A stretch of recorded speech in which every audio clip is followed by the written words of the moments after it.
but only a little bit, because they're really living Torah and how they live their lives and what they do, and creating a wonderful organization called Brilliant Detroit, which began a few years ago and has really worked to boost literacy in our city. And I asked them to be a part of this in a conversation a couple weeks ago, and realizing some of the great work they're doing, I got a wonderful email, was remarkable video that I'll link everyone to, celebrating the programs they're doing and their fundraiser that's coming up in a week and a half too, and how they've innovated that since we can't be together. But let's hear from Carolyn and Jim. So welcome to Monday Morning Musings. Good to see you all. And everybody. Nice to see you. So you decided you wanted to do work in Detroit, to invest in Detroit, to help out the community. Why a literacy project? Why Brilliant Detroit? Well, we both came at it. I think I'll let Carolyn tell her part of it, but I was on the Jewish Fund board, and we started narrowing our focus for the things that we were doing in Detroit, and one of them was early childhood development. And I started learning about that. I got put in charge of those investments, and I started learning about the 30 million word gap. For a child in Detroit has heard 30 million less words by the time they're 3 years old than a person in the suburbs and a kid in the suburbs. There is 14 books for every kid in the suburbs, and there is less than one book average per kid in Detroit. And you start looking at what's going on, and you realize that they're starting behind when they get into kindergarten, and they can never catch up, because being ready for kindergarten is the number one predictor of whether you'll graduate high school. So Carolyn and I looked at different programs around the country. We went to Magnolia Place in LA, which is this beautiful big $10 million building that a family donated in LA. It was great and it worked, but people couldn't get to it, only the people in the neighborhood. So we started thinking about all the underutilized houses in Detroit, and how cool it would be if you could have a facility, a home in each neighborhood that was partially run by the people in the neighborhood. And then the idea was to put them all over the city. And Cindy Eggleton was the consultant that we were working with. And the three of us founded the organization, and she's been running it, and she's unbelievable. And that's really the main reason it's so successful. Yeah. And Carolyn, you can tell about your Israel. I think two things. One of the things that was really important to both of us, but in particular me, because I was raised in a single parent home, and we didn't have many resources. But the one thing that my mother always stressed and always made available and always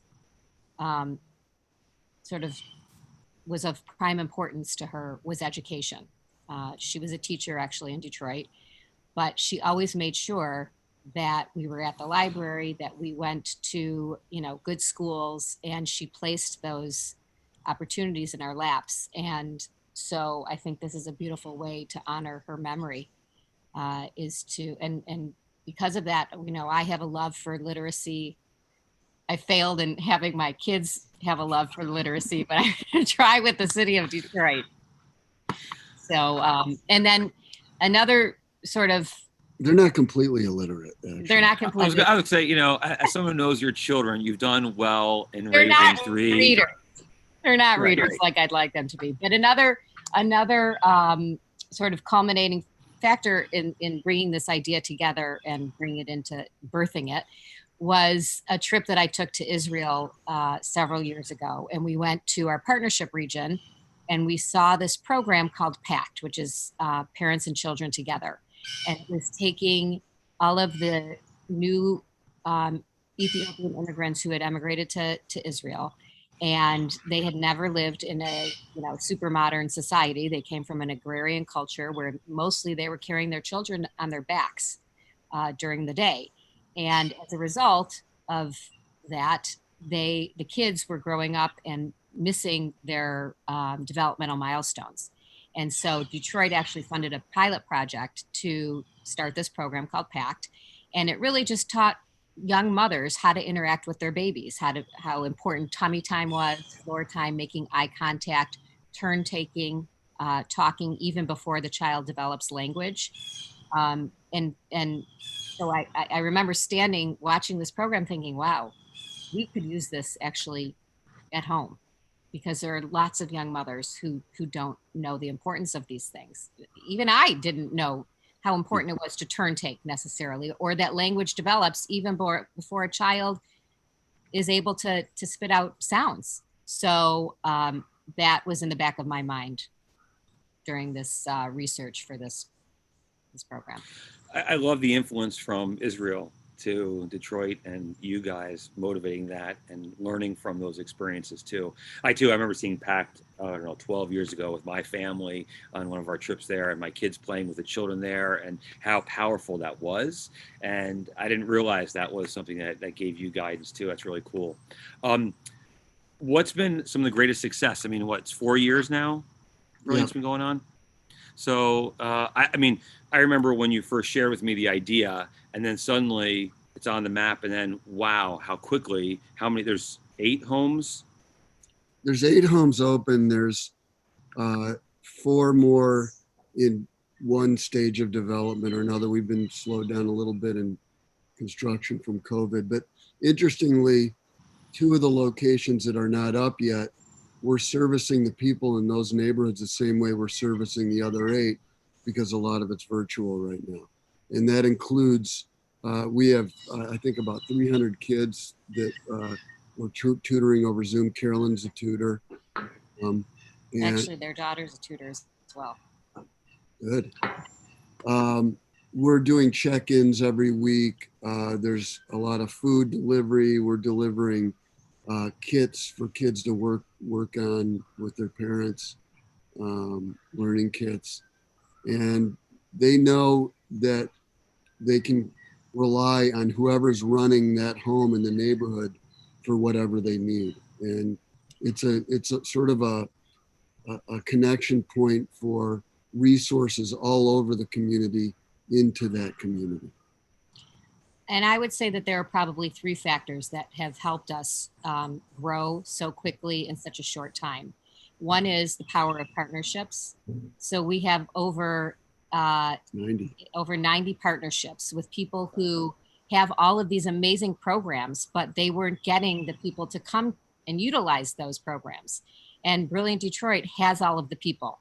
So just to give you an idea, it's University of Michigan, it's Wayne State, it's Henry Ford Health System, Mercy, University of Detroit Mercy, Black Mothers Breastfeeding Association. So all of these people, all of these programs come into our homes, and they provide the programming for all of the people who are signed up to be Brilliant Detroit families. So it's a very beautiful symbiotic partnership that we have with all of these. And so we're not reinventing the wheel every time we need to address another issue. We're riveted on 2 things. One is kindergarten readiness, and the other one is 3rd grade reading. And the saying is that until 3rd grade, you learn to read, and then after 3rd grade, you read to learn. And so we're trying to get people ready for that. The other important factor, I think, that has contributed to our growth is that when we don't decide on going into a neighborhood. Actually, we work with the neighborhood organizations, and we're invited into the neighborhood. We do a lot of listening sessions before we ever, purchase a house. And that helps us understand what it is that neighborhood, that community wants and what they need. And then we try to deliver those things to the neighborhood. So we have core programming at each house, but there are other additional programs that, a Cody Rouge neighborhood might look very different than a Southwest Detroit neighborhood house. And I think that's one of the key elements that draws people to us, because they're involved in the process. They're just as much a part of growing the house as we are. I've seen you guys bring in, volunteers, comedy or resources. I've seen, as my daughter was helping last summer or a year ago as well. And organizing volunteers at Shir Shalom. We've been doing the readiness packages too and helping out with that. I love all the connections there. What's been the biggest challenge, the biggest hurdle in these 4 years in making this work? Some of it is we thought getting the houses was going to be really easy because there's so many of them. That's gotten, the first house we bought was sort of ready to go. It was like $20,000. Now they're close to $100,000. If you want one that's in that, like the housing prices have shot up, which has been surprising, which is good in a lot of ways. And we've figured out how to do that. Um, we really try to strive to make sure that we're getting the right programming in the houses. So we have a menu of things. We don't impose programming on neighborhoods. We have many listening sessions before we go in. We're invited in, and so we do have some core programming like mom and baby programming. Carolyn touched on the turn taking thing, which I can talk about, which is critically important. But we let them figure out what they need for their neighborhood, and um, every one of them has Zumba, which they've proven that moving together helps build culture and builds unity in groups. So that's been a real important thing. They all have food. They all have gardens. They all grow their own food. But to answer your actual question, um, I think it's been difficult to make sure all the programming is there that they need because it's when you have 8 locations, all of our partners can't cover all 8 locations. So we need to get different partners into different neighborhoods and coordinating that so that you have a full complement of offerings to people that they want is a lot of work and it's difficult. And we do want to effectuate population change in the city to really increase the literacy of the population. We need to have 24 of these houses. And so it's going to be difficult for us to provide the proper programming in 24 houses across the city.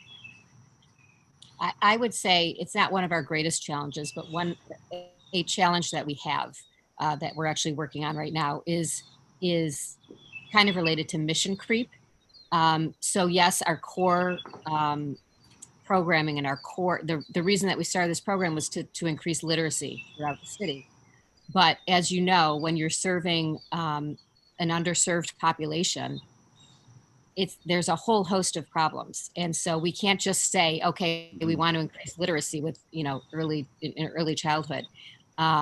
We have to address actually the whole family. And I know it's trite to say, but we really do take a holistic approach, and we have to make sure that families have food and medical attention when they need it, and we have to address the entire family. And so we do a lot of things, and one of the challenges that I think that we have in attracting donors is we do so much that it's hard to sort of condense our elevator pitch to 3 minutes.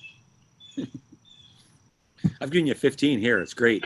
And still probably people are confused about what we do. Let me actually, that's a good point to say that if you can imagine one of these homes in every neighborhood and every pregnant mother had an opportunity to go in and learn about nutrition and learn about childbirth and learn about how important it was to talk to your baby and learn about school and how to become better consumers of education and meet more people in the neighborhood. For yourself in the school system, which you have every right to do.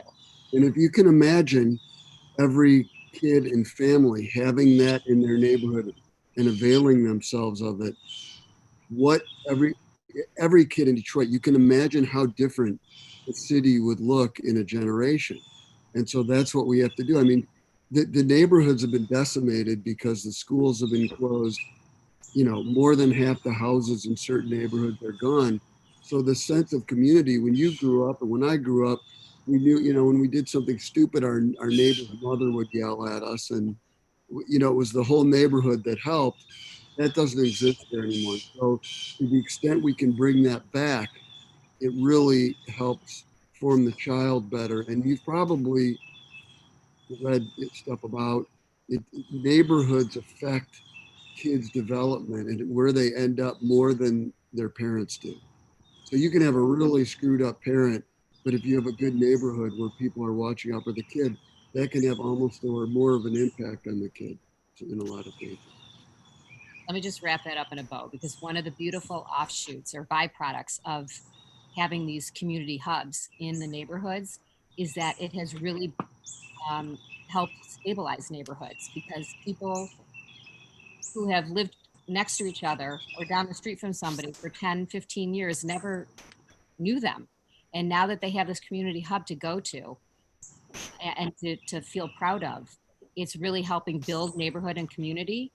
And, we have kids who are interacting with, grandmas in the neighborhood who have lived there for 30 years and they had never met them before. It's Hmm. a really beautiful byproduct of having these houses in the neighborhood. It's given Well, tremendous purpose to the people in the neighborhood, the older people. to add to that bow, a little Judaism as well, we've been always known as the people of the book and how important literacy is. I believe, for us as a people, we have in our DNA a sense of resiliency. And where does that come from? Part of it is knowledge. Part of it is the ability to learn anything and to always be able to grab that through our learning, not just Jewish subjects, but, our people have always been in a non-Jewish world and picked up knowledge in that process too. And I think we've honored, treasured that, continued that, and been raised with that. And we shouldn't take it for granted, but should be able to share that with others too. And I think it's really important for us to continue that value. And I think, your children, you made the joke in the beginning, and I feel similarly as well at times, that love of reading, but our kids appreciate learning and they learn in a lot of different ways, and they're blessed to have that access to it. And that's really what reading gives us, is the ability to pick up and learn anything. And we start with that too, and we can never take it for granted. um, like I said, you guys have done a really beautiful job in creating fundraisers in a really comfortable way. We don't have to put on a black tie. We get together at a bar and hear incredible stories from people who've been in the, who've benefited from Brilliant as well. Obviously, in our COVID-19 realities, we can't be together for a fundraiser this year. Do you want to just share what you're doing for that and how you're making it still possible? And then I'll drop the link from it into into this program as well. Thank you. Thank you. So this year we're doing a virtual program, which, we're not thrilled about, but it's going to be really great. It's a story slam idea. So anybody who's listened to NPR and heard those kinds of things. And basically, we're going to try and recreate what we do in person, which is have people from our neighborhoods telling their stories. So these are real people who are, utilizing Brilliant Detroit homes and benefiting and sharing their stories. And we also have a spoken word artist who's going to introduce or start it off. And it's going to be really beautiful, short, sweet, and impactful, I hope.